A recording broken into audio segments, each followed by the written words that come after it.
I got currently, I think it's basically the only beer made by Offshoot Brewing Company.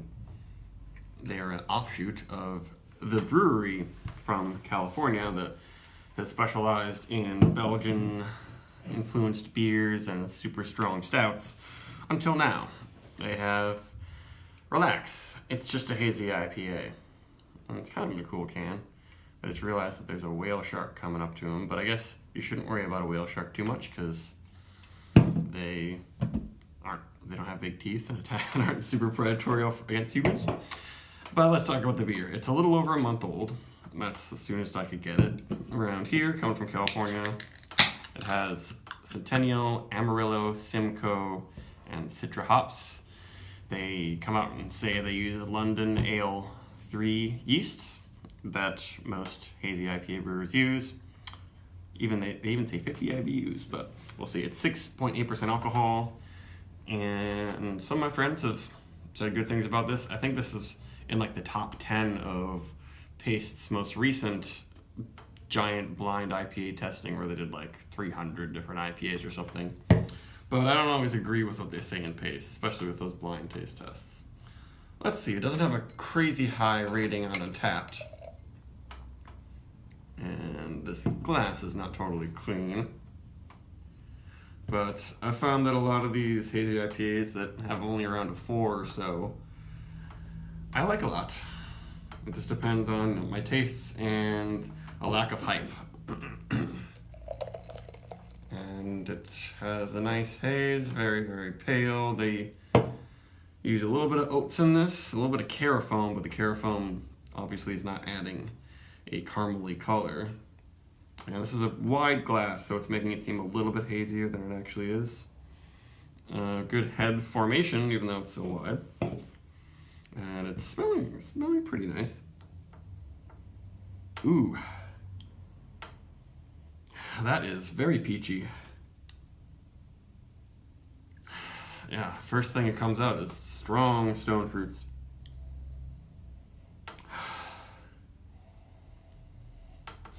But not too much. Not too much towards like a peach cobbler or buttery pastry thing that sometimes I feel like I get from these hazy IPAs, especially probably ones that use the London 3.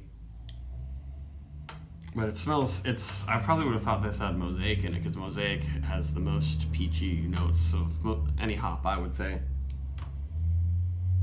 Yeah, peach rings. And some really sweet orange, maybe a little bit of like mango. Touch of creamy character, touch of cotton candy, and that sort of thing.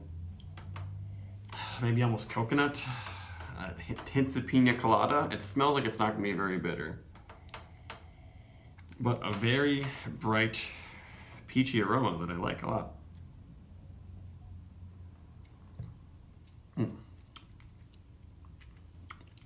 Yep, it's about as sweet as I thought it would be.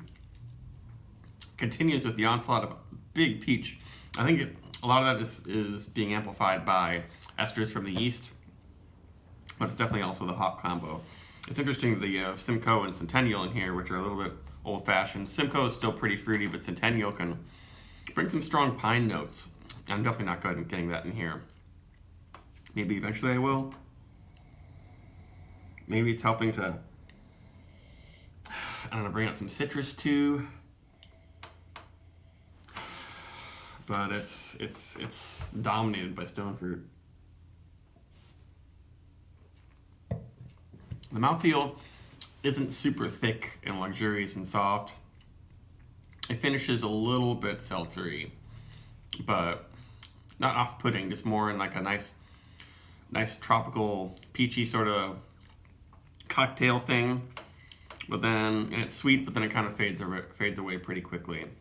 At least the intensity of it. It does, the peachiness lingers almost like a bag of peach rings, actually. And there's not much else. It's a very mildly spicy. And it has a good amount of body, for sure, but it doesn't quite reach soft, full levels, and the cat's trying to break in here. And for being a beer that just kind of sits on the shelf at a lot of places, and it's not super expensive. You could probably find it, around $15. I got this for a little under that. But it's mainly the finish, the mouthfeel and the finish isn't rich and juicy to me, but I really like the flavors, and there are no off flavors. It's not seeming too spicy or medicinal or soapy or anything like that. But I guess they just started making this, and I think they're experimenting with some other beers, so I definitely would give a try to another beer that got shot out here, and maybe when this is fresher, it'd be a little better. But I mean, it's really fruity. There's no age or oxidation problems. It's mainly just the carbonation. It seems like it's clearly force carbed. I mean, like just about all these beers, none of them are really bottle conditioned. That's so really rare for hazy IPAs. But just that kind of spritzy, seltzery, carbonic bite in the finish.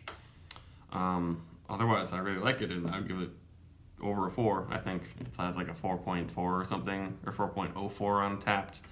Deserves that, or even better, because it's a lot more pleasant than a lot of these extremely hoppy, super hazy things that have a whole bunch of flaws and unpleasant qualities about it. But it's really just kind of the carbonation, the feel of that. Otherwise, I would recommend it, yeah. Especially if you find it just a little over a month old, it should still be perfectly good. Goodbye.